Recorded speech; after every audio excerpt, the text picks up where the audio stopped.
Hello guys, आज हम देखेंगे आर डी शर्मा के बुक से एक्सरसाइज 4.3 का क्वेश्चन नंबर 3। इस क्वेश्चन में कह रहा है कि आपको एक इक्वेशन दिया गया है जिसको आपको फैक्टराइजेशन मेथड से सॉल्व करना है। क्लियर? यह क्वेश्चन 2010 में आया हुआ क्वेश्चन है।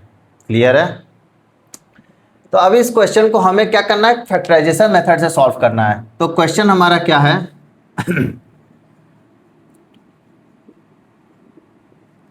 क्लियर है? तो फैक्टराइजेशन मेथड में क्या करते हैं, सबसे पहले 6 और 3 को मल्टीप्लाई करते हैं।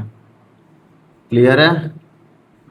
अब यहां से हम इसका प्राइम फैक्टराइजेशन करते हैं। ये प्राइम फैक्टराइजेशन हो गया। ठीक है, अब हमारे पास जो ये 11 है, इसको या तो इसमें से हम दो फैक्टर निकालेंगे, या तो इसको हम ऐड करके लाएंगे 11, या तो सब्ट्रैक्ट करके लाएंगे 11। क्लियर है? अब हमें ये पता होना चाहिए कब हम दो फैक्टरों को ऐड करके 11 लाएंगे, कब दो फैक्टरों को सब्ट्रैक्ट करके 11 लाएंगे। क्लियर है?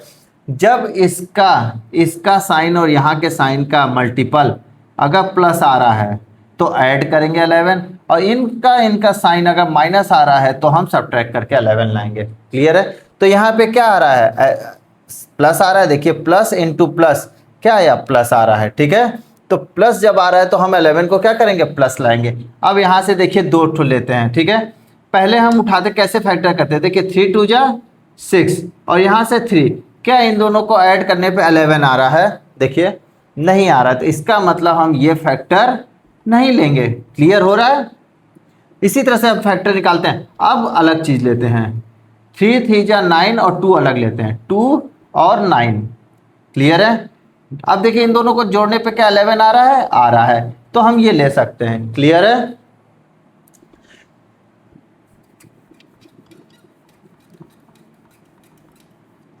अब यहाँ पे अगर देखिए, यहाँ पे अगर माइनस होता, अगर यहाँ पे बाई चांस अगर माइनस होता, 6x² माइनस का 11x प्लस का 3 इक्वल्स टू 0 ये होता, तो हम ये लिखते 6x² माइनस का 9x माइनस का 2x प्लस का 3। तो देखिए यहाँ पे तब भी तो ऐड ही हो रहा है। क्लियर है? तो हम साइन का भी ध्यान देते हुए चलेंगे।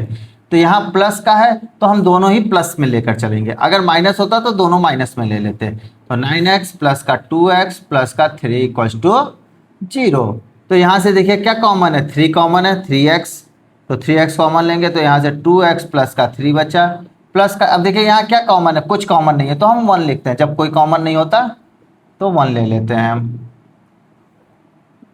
क्लियर है? अब देखिए ये प्लस से इधर वाला टर्म और प्लस से इधर वाले टर्म में क्या कॉमन है, 2x प्लस का 3। तो यहां से जब 2x प्लस 3 निकाल देंगे तो क्या बचेगा, 3x, और यहां क्या बचेगा, 1 बचेगा।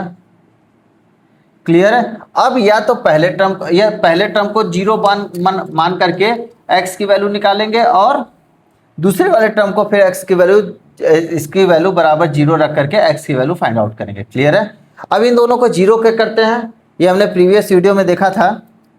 अब देखिए मान लीजिए ये होता है a into B equal to 0, तो इन दोनों मल्टीपल का 0 कब आएगा, जब इन दोनों में से कोई एक वैल्यू 0 होगी। क्लियर है? या तो दोनों 0 हो सकती है, ठीक है, या तो दोनों 0 होगी, या कोई एक वैल्यू 0 होगी। क्लियर है? और कोई पॉसिबिलिटी नहीं बनता कि इन दोनों का मल्टीपल 0 आ जाए। क्लियर है? इसका मतलब इसको 0 होना मस्ट है, या तो ये या तो ये। क्लियर है? इसीलिए हम इसको 0 के बराबर करते हैं। तो 2x प्लस 3 इक्वल्स टू क्या करेंगे, 0। तो यहां से x की वैल्यू -3/2। क्लियर है? अब हम 3x प्लस 1 इक्वल्स टू 0 ले लेंगे, यहां से x की वैल्यू -1/3। तो हमारा रिजल्ट क्या निकल कर आया, x की वैल्यू -3/2 आया और एक -1/3। ये हमारा रिजल्ट आया। क्लियर है?